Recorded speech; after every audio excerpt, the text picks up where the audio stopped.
1 января этого года свой 80-летний юбилей отметил Мурат Ауэзов, известный культуролог, дипломат, государственный и общественный деятель, автор множества трудов. Сын известного казахского классика родился в селе Мерке Джамбульской области Казахской ССР.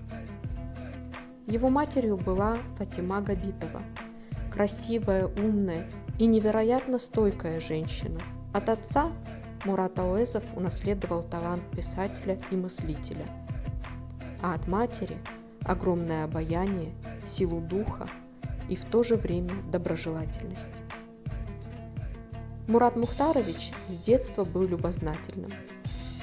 Он получил блестящее образование, окончил Институт восточных языков при Московском государственном университете имени Ломоносова по специализации китайская филология.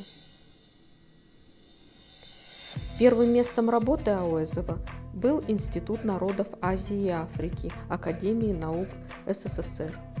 На протяжении всей своей жизни Мурат Ауэзов занимал высокие должности. Руководил киностудией «Казахфильм», посольством Республики Казахстан в Китае, телерадиокомпанией «Мир» в Казахстане, управлением информации в акимате Алматинской области. Был депутатом Верховного Совета Казахстана.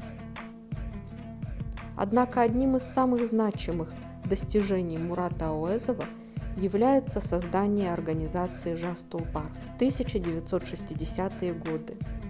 Это объединение позиционировало себя как просветительское общество, пропагандирующее казахскую культуру. Вместе с единомышленниками Мурату Ауэзову удалось воплотить в жизнь мечту своего отца о возрождении национального самосознания казахов и возвращении их к своим духовным и историческим корням. Мурат Ауэзов всегда проявлял активную гражданскую позицию. Вместе с Алжасом Сулейменовым он участвовал в создании первой в Казахстане независимой газеты. Мурат Ауэзов – автор более 200 произведений и публикаций. Его книги «Времен связующая нить», «Уйти, чтобы вернуться», «Главпочтамт», «Дылым» вошли в золотой фонд казахской литературы.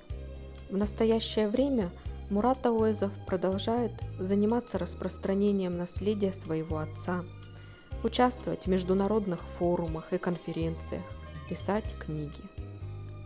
В 2022 году он был награжден золотой медалью Союза журналистов Казахстана.